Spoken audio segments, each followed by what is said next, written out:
ஒரு கோவில் மண்டப வாசலில் இரவு நேரத்தில் 2 வழிப்போக்கர்கள் மழையிலிருந்து தஞ்சமடைந்து அமர்ந்திருந்தனர். கடும் மழை பெய்து கொண்டிருந்தது. அப்போது 3வது ஒருவர் அங்கே வந்து, "நானும் இங்கு தங்கலாமா?" என்று கேட்டார். "தாராளமாக தங்குங்கள்" என்றார்கள். சில நேரம் கழித்து அவர், "எனக்கு சாப்பிட ஏதாவது கிடைக்குமா?" என்றார்.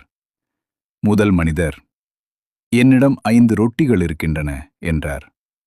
2வது மனிதர், "என்னிடம் 3 ரொட்டிகள் இருக்கின்றன" என்றார். மொத்தம் 8 ரொட்டிகள் மூவருக்கும் சமமாக எப்படி பகிர்வது? 3வது மனிதர் சொன்னார், "ஒவ்வொரு ரொட்டியையும் 3 துண்டுகளாக வெட்டுங்கள். 24 துண்டுகள் கிடைக்கும். நாம் மூவரும் ஆளுக்கு 8 துண்டுகள் எடுத்துக்கொள்ளலாம்." அப்படியே செய்தனர். மூவரும் சமமாக சாப்பிட்டுவிட்டு தூங்கினர். காலை எழுந்ததும் மழை நின்றது. கிளம்பும்போது 3வது மனிதர், "உங்கள் உதவிக்கு நன்றி" என்று சொல்லி 8 தங்க நாணயங்களை கொடுத்து, "இதை உங்களுக்குள் பிரித்துக் கொள்ளுங்கள்" என்று சென்றார். 3 ரொட்டி கொடுத்தவர், "சமமாக 4 எடுத்துக்கொள்ளலாம்" என்றார்.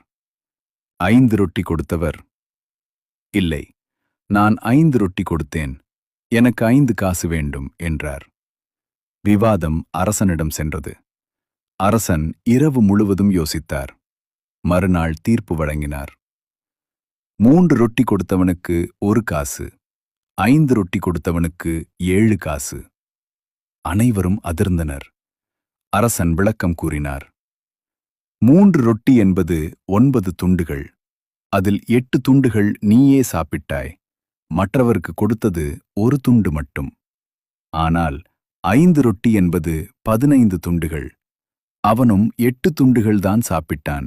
மற்ற 7 துண்டுகள் தான் அவன் தானம் செய்தது. அதனால்தான் 7 காசு அவனுக்கு. இதுதான் தரும கணக்கு. கடவுளின் கணக்கு சமமான பகிர்வு அல்ல. நீ உண்மையில் கொடுத்தது எவ்வளவு என்பதே அவன் கணக்கு.